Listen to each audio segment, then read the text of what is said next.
ces trois femmes-là qui vont apprendre à se connaître et qui vont devenir amies, amies dans la vie, dans la mort, enfin. C'est particulier quand même en fait. Hello, alors dans cette vidéo j'ai envie de vous parler d'un Korean drama qui m'a rappelé par moments beaucoup, en fait une série coréenne que j'avais plutôt bien aimée en 2021 qui s'appelait Lost. J'ai fait d'ailleurs une revue sur ça. C'était une série plutôt mélancolique et en fait ce drama The One and Only m'a vraiment rappelé Lost par certaines scènes, par certains moments en fait, criant de vérité. Du coup c'est un Korean drama, The One and Only c'est un Korean drama de 16 épisodes d'une heure environ. Si je devais lui donner une note sur une échelle de 1 à 10, je crois que je lui donnerais la note de 7,50. Parce que oui, c'est un drama qui est mélancolique mais il n'est pas aussi bon que Lost, sérieusement. Alors c'est quoi l'histoire? C'est une histoire en fait qui est plutôt triste en fait de manière générale parce que on va suivre trois femmes qui sont en phase terminale. Elles ont appris qu'elles étaient malades et qu'elles n'en avaient plus que pour quelques mois ou jours en fait. Du coup elles vont essayer de se retirer dans un hôpital de bien-être ou dans une pension de bien-être où elles seront assistées médicalement si elles veulent, mais c'est plutôt un endroit pour se reposer tranquillement, passer ces derniers jours là en paix, en quiétude. Le truc c'est que il y a une de ces femmes, celle qui sera l'actrice principale, qui sera dans beaucoup de scènes, celle qui aura beaucoup d'action, qui en fait a dans son voisinage une petite fille qui est souvent malmenée par son père. La petite fille l'appelle un soir en détresse en disant que son papa est en train de la battre et qu'il va la tuer.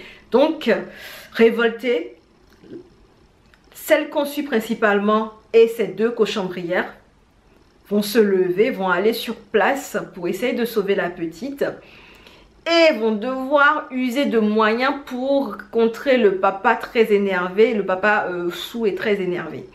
Il va y avoir un incident et puis quelqu'un va swinger une batte de... Comment ça s'appelle? Comment ça s'appelle déjà? Une batte de... Oh, j'ai oublié. C'est bizarre.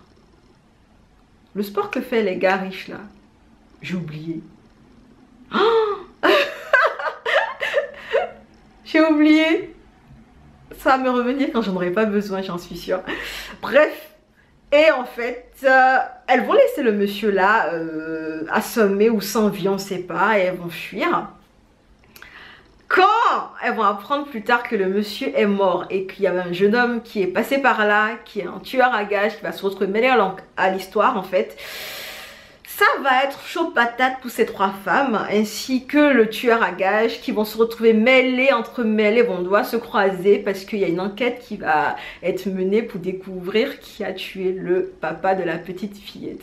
Et du coup c'est une histoire qui est, à part le côté très triste de ces femmes qui vont bientôt mourir, en fait c'est une histoire qui est drôle en fait dans les interactions que ces trois femmes là ont avec le tueur en série.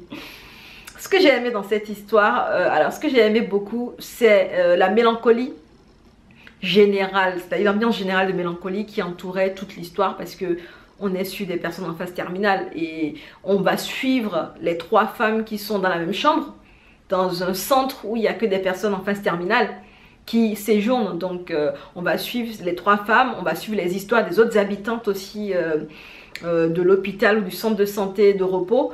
Et honnêtement, ce sont des histoires qui te fendent le cœur, ce sont des... Waouh! Préparez les mouchoirs hein, les gars, parce que ce qui est intéressant dans ce drama, c'est que ce sont des personnes qui n'ont plus que quelques jours à vivre, qui essaient de vivre au maximum et qui essaient en fait d'extérioriser au maximum les émotions, les sentiments qu'elles sont en train d'éprouver.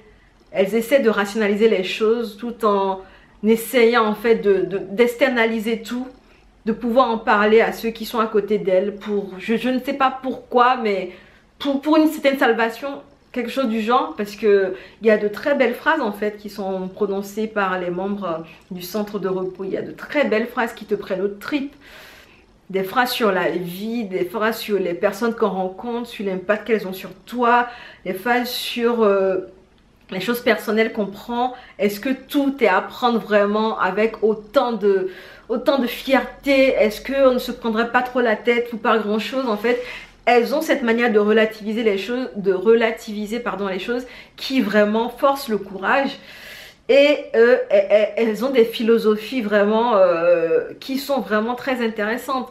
Et puis les 3 filles qui sont allées aider la petite fille, ce sont des filles qui ne se connaissent pas. Donc on va suivre ces 3 femmes-là qui vont apprendre à se connaître et qui vont devenir amies. Amies dans la vie, dans la mort, enfin... C'est particulier quand même en fait. C'est particulier et en même temps on a envie de partager ces moments-là avec des personnes qui comprennent ce qu'on vit. Du coup, vu qu'elles comprennent chacune ce que les autres vivent, en fait, elles sont très proches puisqu'elles arrivent à savoir à peu près l'état d'esprit dans lequel chacune d'elles est en fait à cause du diagnostic qui a été posé par le médecin dû à une maladie et tout ça. Donc clairement en fait c'est un drama où wow, on s'attache à des personnages qui vont clamser. Honnêtement, ça fait mal au cœur. C'est vraiment un drama qui prend aux tripes, honnêtement. Et au-delà de ça, on va suivre l'enquête qui va être menée pour trouver qui a tué le papa de la petite. Et en fait, l'histoire est beaucoup plus complexe qu'on ne le pense. Ce n'est pas juste une histoire de swing, de batte, de... J'ai oublié. De golf. Ah, c'est le golf. Voilà, ce n'est pas que ça, en fait il y a quelque chose de plus profond, il y a une organisation qui est en train de fomenter des choses derrière, il y a des coups fourrés derrière. Donc ce qui est intéressant aussi à suivre, c'est le tueur en série qui est censé être très bon dans son domaine, qui va en fait élire quartier dans le centre de repos en fait de ces filles-là. Et juste parce qu'il a été attiré par l'une d'entre elles et la romance va commencer à s'installer et c'est vraiment... Ah putain, les dialogues qu'ils ont sont vraiment déchirants en fait. Les personnes qui savent que leur amour ne pourra pas durer longtemps parce que il y a une épée de Damoclès en fait qui va mettre fin à tout ça. Ah c'est déchirant. Ouf. Mon pauvre cœur. Il a tenu le coup hein, mais c'était compliqué quand même. C'était compliqué. En fait, autant Lost c'est un drama sur des personnes dépressives, autant celui-ci, c'est un drama sur des personnes aux portes de la mort. Du coup, elles sont... Est-ce qu'elles sont désespérées plutôt? Je sais pas, ouais. Désespérées dans le sens où elles savent qu'elles vont bientôt y passer. C'est pas la même vibe. C'est une vibe générale qui se ressent, mais c'est pas forcément la même. Je sais pas si je me fais comprendre. Anyway. Et puis, honnêtement, qu'est-ce que j'ai aimé d'autre dans ce drama? Honnêtement, c'est les leçons pour moi en fait qui m'ont vraiment hypé. J'étais là en mode, je les écoutais parler. Et en fait, la manière dont ils arrivaient à externaliser et à mettre le doigt en fait sur les émotions, sur ce qu'on est censé avoir comme émotion ou ce qu'on est censé avoir comme questionnement en fait si on était dans une situation pareille. Sincèrement, je me suis pris une claque dans ce drama, honnêtement. Je me suis pris une claque parce que de base, quand j'ai vu le synopsis et j'ai vu des femmes en phase terminale, pour moi, c'était pas ça qui m'avait intéressé. C'était l'enquête, en fait, c'était le meurtre dont elles étaient complices griffes qui m'avait attirée dans ce drame parce que je me disais, tiens, ça va être tordant en fait, des filles qui n'étaient pas prêtes pour ça, qui vont se retrouver dans une affaire criminelle qu'elles auraient causée elles-mêmes ou pas. En fait, voilà, c'était ça en fait le truc. Et honnêtement, les découvrir dans leur centre avec les autres qui vivent dans le même centre et qui sont dans les mêmes situations à peu près, c'est vraiment... Waouh. Il faut s'accrocher quoi, il faut avoir le mouchoir pas trop loin parce que c'est un drama qui reste très triste quand même. Puisque, comme je le disais, il y a beaucoup de personnes auxquelles on s'attache qui vont... Voilà. Bref, il y a aussi quelques éléments que j'ai pas trop appréciés ou qui m'ont un peu fait tiquer en mode... Ah, c'est les 2 derniers épisodes en fait. Même pas. Attends, c'est les 2 derniers épisodes. Non, c'est plus que ça. Parce que jusqu'à l'épisode 6, j'étais en mode hype de ouf. Après, à l'épisode 10, j'étais en mode ok, ça va. À l'épisode 14, je me disais bon, pourquoi? Voilà, donc c'est à partir de l'épisode 12 que les emmerdes ont commencé avec moi. C'est-à-dire que je vous ai déjà dit que moi, quand on me met un postulat de base, il faudrait le respecter. Quand l'histoire commence, le tueur en série en question, il est décrit comme quelqu'un de très professionnel, quelqu'un qui est très intelligent et qui est doué dans son domaine, qui ne se fait jamais choper, qui est vraiment très réfléchi dans les missions qu'il exécute. Et j'ai pas compris pourquoi ce personnage-là avait des actions bizarres à partir du 12e épisode dans la série. J'ai pas compris pourquoi est-ce qu'ils se sont lancés dans une... Pourquoi ils se sont lancés dans une évasion dans le pays. J'ai pas compris pourquoi ils ont fait ça. J'ai pas compris pourquoi est-ce que ils n'avaient pas prévu plus, ils n'avaient pas eu plusieurs coups d'avance sur certains trucs qui pour moi étaient normaux en fait dans le milieu qu'ils fréquentent. J'ai pas compris en fait. Je me suis dit le karaté qu'on lui a donné, l'intelligence qu'on lui a prêtée et les actions qu'il a fait par la suite ne coordonnaient pas. En fait, ça ne corrélait pas en fait. J'ai trouvé qu'on le rendait plus bête dans les actions qu'il faisait que dans le personnage qu'on avait décrit au départ dans l'intrigue. Et cela n'avait rien à voir avec le fait qu'il était amoureux. Non, pour moi c'était du raisonnement b.a.-ba. Tu es un tueur en gage, tu as un certain mécanisme, tu as une certaine réflexion, donc je ne comprends pas ça en fait.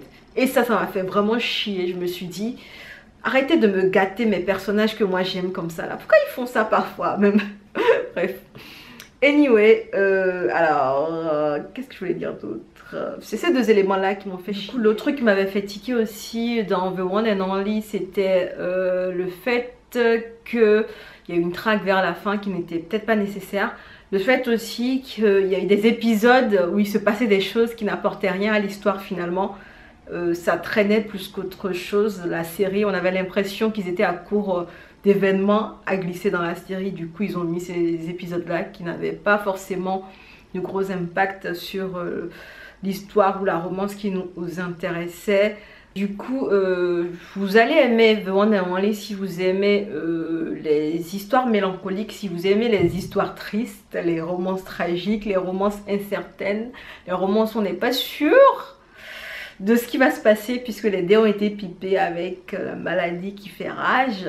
Si vous aimez les histoires de badass, parce que le tueur en série il a un petit côté badass quand même qui est pas mal. Si vous aimez les enquêtes aussi. D'ailleurs en parlant d'enquête, ça me rappelle qu'à un moment donné il y avait un enquêteur qui a disparu de la série en fait. J'ai même pas compris le bail. Il a juste disparu. Bref. Je sais pas. Anyway, en fait, dites-moi si vous allez le regarder ou pas. Au vu de tout ce que je viens de vous dire, de bien sûr la série, dites-le moi en commentaire. On se dit à bientôt dans une prochaine vidéo et en attendant, prenez soin de vous. Allez, ciao!